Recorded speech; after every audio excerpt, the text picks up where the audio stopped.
তাকে জেরা করে, তার এভিডেন্স পেয়ে তাকে জেরা করে 12 ঘন্টার মধ্যে তাকে অ্যারেস্ট করা হয়েছে। এবং শুধু তাই নয়, আমি রবিবার পর্যন্ত সময় দিয়েছিলাম। একটা ইনভেস্টিগেশন করতে একটু টাইম দিতে হয়। আমি হেলথ ডিপার্টমেন্টকে বলেছিলাম ইনভেস্টিগেশন করুন। আমি এমনি লোককে অ্যাকশন নিতে পারি না উইদাউট ইনভেস্টিগেশন। এটা মিনিমাম কার্টিসি। অনেক সিনিয়র ডাক্তারও আছে, অনেক জুনিয়র ডাক্তারও আছে। আমি জুনিয়র ডাক্তারদের যেমন ভালোবাসি, আমি সিনিয়র ডাক্তারদেরও রেসপেক্ট করি। আমি হেলথ ডিপার্টমেন্টকে বলেছিলাম আপনারা একটা তদন্ত করুন, করে দেখুন কার কার নেগলিজেন্স আছে। আমি আপনাদের 48 ঘন্টা টাইম দিলাম।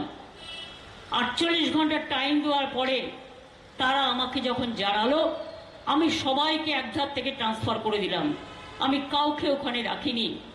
আপনাদের বুঝতে হবে, উইদাউট এভিডেন্স আমি যদি নির্দোষী লোককে অ্যারেস্ট করি, ওই তো দেখতে পাচ্ছেন ধনঞ্জয় ভট্টাচার্যের কেস, যে সাক্ষী দিয়েছিল চট্টোপাধ্যায়, যে সাক্ষী দিয়েছিল, সে এখন বলছে আমি পাপ বোধ করছি। আমাকে শিখিয়ে দেওয়া হয়েছিল যে তুমি তার বিরুদ্ধে বলো। লোকটা তো চলে গেল, যে দোষী ছিল না। আর যে দোষ করলো তাকে সেদিন বামফ্রন্ট সরকার মদত দিয়েছিলেন। I am sorry to mention the name. Buddhadeb বাবু মারা গেছেন, প্রয়াত হয়েছেন। তার আমলে অনেক ঘটনা ঘটেছে, আমি সেগুলো পরে আসছি, কিছু কিছু বলবো।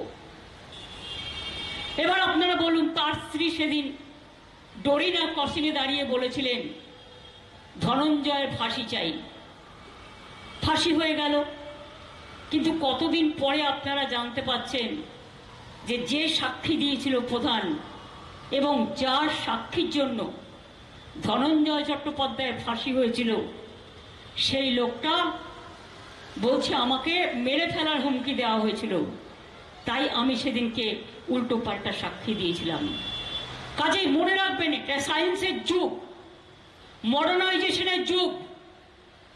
আপনি একটা দোষী লোককে ফাঁসি দিন, আমাদের কোনো আপত্তি নেই, কিন্তু নির্দোষীদের যেন শাস্তি দেওয়া না হয়, এটা মাথায় রাখবেন। একটা হাজারটা দোষী লোককে আপনি ধরুন, ফাঁসির কাঠে চড়িয়ে দিন, আমাদের কেউ ইন্টারফেয়ার করবে না। আমরা হাইকোর্টের রায় মেনে চলব এবং আমাদের পুলিশও হাইকোর্টের রায় মেনে চলে সিবিআইকে যা যা সহযোগিতা করার এই কেসে আমরা পুরোটাই করব, কারণ আমাদের কোনো লেনা দেনা নেই। আমরা চাই এই পাশবিক হত্যার বিরুদ্ধে নিশ্চয়ই তারা দোষী ব্যক্তিকে ফাঁসি দিন। এবং আমরা রোববার পর্যন্ত টাইম নিয়েছিলাম, সেটুকু যারা সহ্য করতে না পেরে, আমি তো সোমবার তাদের বাড়ি গিয়েছিলাম, মঙ্গল বুধ বৃহস্পতি শুক্র শনি রবিবার আমি বলেছিলাম যদি সবটা তদন্ত শেষ না হয় আমি নিজে সিবিআইকে দিয়ে দেবো। 34 জনকে পুলিশ অলরেডি ডেকে কথা বলেছিল শুনেছি, এবং আরো অনেকে ওদের লিস্টে ছিল, তাদের এই 4-5 দিনের মধ্যে ডেকে কথা বলতো। সেই সুযোগটা তারা পায়নি, তাদের দেওয়া হয়নি। যাক গিয়ে, সব ভালো যার শেষ ভালো। আমরা চাই হাইকোর্ট যখন ডিসিশন নিয়ে সিবিআইকে দিয়েছেন, আমার কোনো আপত্তি নেই, কারণ আমাকে দিতে হলো না। আমাকে দিতে হতো যদি পুলিশ না করতে পারত। কিন্তু মনে রাখবেন, কলকাতা পুলিশের যে টিমকে আমরা কাজে লাগিয়েছিলাম, তারা one of the best team in the world. তা নাহলে বাংলাদেশের এমপিকে খুন করা হয়েছিল যখন, তারা একদিনের মধ্যে ভাঙড়ের ওই কোথায় ডেড বডিকে টুকরো টুকরো করে ফেলে দেওয়া হয়েছিল, তারা এই সত্য উদ্ঘাটিত করতে পারত না। আর আগে আমাদের একটা সিস্টেম ছিল, যখনই বাইরের কেউ ভিআইপি আসতো বা এলআইপি আসতো, সেন্ট্রাল গভর্নমেন্ট আমাদের এটা শেয়ার করতো ডেটাটা। এখন সেটা শেয়ার করে না, ফলে আমরা জানতে পারি না বিদেশ থেকে প্লেনে কে আসছে আর কে না আসছে। যদি আমরা জানতাম, আমরা আগে থেকেই কেয়ার নিতে পারতাম। আমাদের আফসোস যে আমরা জানি না। মারাও গেছেন বাংলাদেশের এমপি, আর যারা খুন করেছে ধরেছে তারাও কিন্তু বাংলাদেশেরই। সুতরাং এই ঘটনাটা কিন্তু আমাদের পুলিশই ধরেছে। এরকম অনেক কেস। ব্যাঙ্গালোরে ব্লাস্ট হয়েছে, ফয়সালা করেছে কে? বেঙ্গল পুলিশ। তাদের আজকে প্রাইজ দেয়া হচ্ছে, তাদের আজকে পুরস্কার দেয়া হচ্ছে। মনে রাখবেন, রাজনীতি করার জন্য যা ইচ্ছে করে যান, কিন্তু কোনো মৃত্যুকে নিয়ে এই ভয়াবহ রাজনীতির খেলা খেলবেন না। আজকে আত্মার প্রতি শান্তি জানান, পরিবারের প্রতি সমবেদনা জানান, যাতে এই সামাজিক ব্যাধি আমরা সবাই মিলে, আজও যদি একটা ঘটনা ঘটে, উত্তরপ্রদেশে ঘটেছে, মধ্যপ্রদেশে ঘটেছে, দিল্লিতে ঘটেছে, রাজস্থানে ঘটেছে, মণিপুরে 100 মহিলাকে নার্স সমেত নেকেডলি প্যারেড করা হয়েছে ধর্ষণ করে। কি ব্যবস্থা নিয়েছিলেন বিজেপি গভর্নমেন্ট? কি করেছিলেন সিপিএম এর বন্ধুরা? আমরা তো টিম পাঠিয়েছিলাম। জিজ্ঞেস করুন, হাতরাসে যে মেয়েটি ধর্ষিতা হয়েছিল, তাকে যখন কোর্টে যাচ্ছিল, তাকে জীবন্ত তার গায়ে অগ্নিসংযোগ করে তাকে হত্যা করা হয়েছিল। কি করছিল উত্তরপ্রদেশের পুলিশ? উনাওতে যখন ঘটনা ঘটেছিল, বিজেপি আপনি সরকারে ছিলেন, আপনার রাজ্য সরকার, কি করেছিলেন আপনারা? আমি কংগ্রেসকেও জিজ্ঞেস করব, আপনাদেরও তো অনেক সরকার অনেক জায়গায় আছে, কোনটার ব্যাপারে কি সিদ্ধান্ত নিয়েছিলেন? আমি সিপিএমকে জিজ্ঞেস করব, মনে পড়ে বানতলায় ডক্টর অনিতা দেওয়ানের কথা, যাকে গণধর্ষণ করে হত্যা করা হয়েছিল? বামফ্রন্ট সরকার আজকে ভুলে গেছেন? সিপিএম দল যারা ফেসবুক আর সোশ্যাল নেটওয়ার্কে, টুইটারের মাধ্যমে সস্তার রাজনীতি করবার জন্য আয়নায় নিজের মুখ দেখছেন না, নিজেদের আমলে কি করেছিলেন আজকে অনেকে জানে না। এই ঘটনা আমি জানি, তার কারণ সেদিন আমরা রাস্তায় ছিলাম, আমি বানতলায় ছুটে গিয়েছিলাম, আমি স্পটটায় দেখে এসেছিলাম, আর একটা গাছ পুঁতে এসেছিলাম। আমি ঘটনাটা জানি। 19 জন আনন্দমার্গীকে জীবন্ত বালিগঞ্জ বিজন সেতুর ওপর পুড়িয়ে মেরেছিল কারা? সিপিএম দল।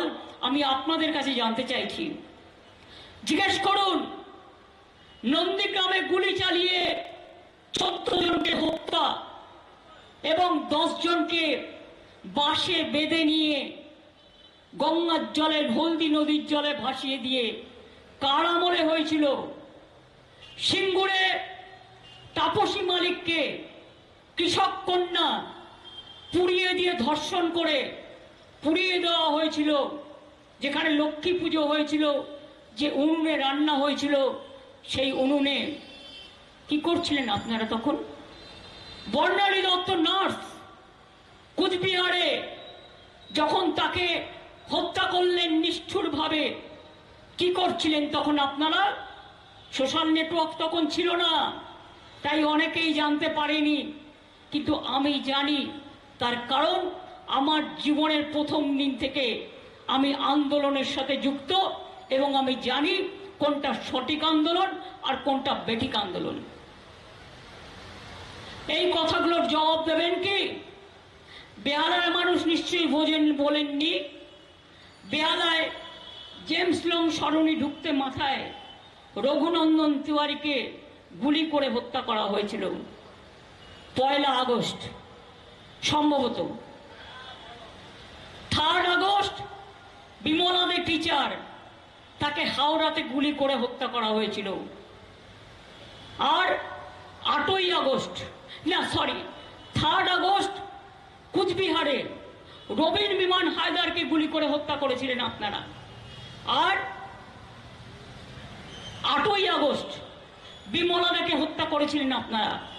সে আহত হয়ে ভর্তি ছিল, তারপরে সে মারা যায়।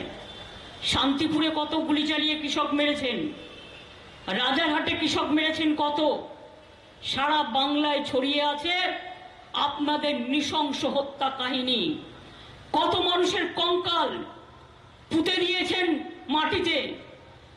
একসাথে কেশপুরে কত মানুষকে হত্যা করেছিলেন।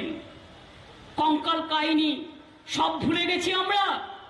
আর আজকে আপনারা রাস্তায় নেমেছেন, একটা ঘটনাকে কোথায় দুঃখ জানাবেন, তার শান্তি কামনা করবেন, তার পরিবারকে সমবেদনা জানাবেন, তা না করে সিপিএম বিজেপি আপনারা রাজনীতি করছেন।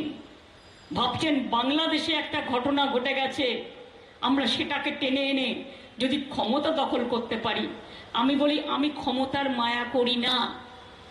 আমি মনে করি যতদিন বাঁচব মানুষের সেবা করে যাব, মানুষকে জাস্টিস দিয়ে যাব। যার জন্যই আমি ফাঁসির দাবি করেছিলাম এবং আমাদের পুলিশদের দিয়ে অনেক কাজ করিয়েছিলাম।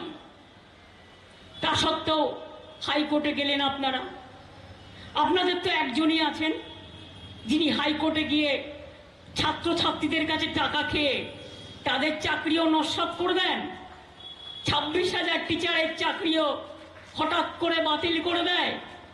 ওবিসি রিজার্ভেশনও আপনারা এই সমস্ত মামলা করে বাতিল করে দেন। একবারও ভাবলেন না এই লোকগুলো কোথায় যাবে? ছাত্রছাত্রীরা আমাদের বন্ধু নয়। তার মানে কি 26,000 শিক্ষক শিক্ষিকার চাকরি যাদের খাচ্ছেন তারাও কিন্তু নতুন যৌবন। তখন ভাবনাটা আসে না নতুন করে টিচার রিক্রুটমেন্ট 1 লক্ষ হতে পারে।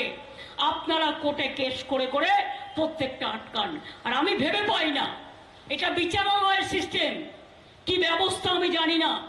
আমরা তো জাস্টিস চাই তাদের জন্য, কিন্তু বলুন তো কেন একজন সিপিএম এর রাজ্যসভার এমপি, তিনি তো পলিটিক্যাল বায়াস লোক, তার কথা মতো তিনি তো পলিটিক্যাল কথা বলবেন, তিনি তো ইম্পার্শিয়াল কথা বলবেন না। এই সব কেসে ইম্পার্শিয়াল লোকের মতামত নেওয়া খুব জরুরি। অনেক লয়ার আছে, সে হয়তো রাজ্যসভার এমপি নয়, সে হয়তো সিপিএম এর নেতা নয় বা বিজেপির নেতা নয়। আর ঘটনা ঘটার আগেই কাকে কাকে অ্যারেস্ট করা হবে সেটা আবার গদ্দার বাবু বলে দিচ্ছেন। তার মানেটা কি? আপনারা কি চান না যে আসল দোষী শাস্তি পাক? আপনারা কি চান না আসল কালপিট ধরা পড়ুক? আপনারা কি মনে করেন যে আমরা ছায়ে মুখ ঢেকে আছি না কাগজে মুখ ঢেকে বসে আছি? আমরা আপনাদের চলাচল লক্ষ্য করছি, আপনাদের বলাবল লক্ষ্য করছি। সোশ্যাল নেটেতে যা পাচ্ছেন, যার নামে ইচ্ছে অকথা কুকথা বলছেন, সবটাই মিথ্যে। আমি আপনাদের বলবো 1% যদি ঠিক হয়, 99% অসত্য কথা, কুকথা, অকথা, মিথ্যা, কুৎসা, অপপ্রচারের ঢেউ করছেন। তার কারণ বাংলায় শান্তি থাক এটা আপনারা চান না, বাংলা মা ভালো থাক এটা আপনারা চান না, বাংলার বদনাম করতে চান আপনারা সারা পৃথিবী জুড়ে। তাই আপনারা এই রাজনীতি করছেন। আমরা কিন্তু কোনোদিনও এই রাজনীতিটা করিনি। আমরা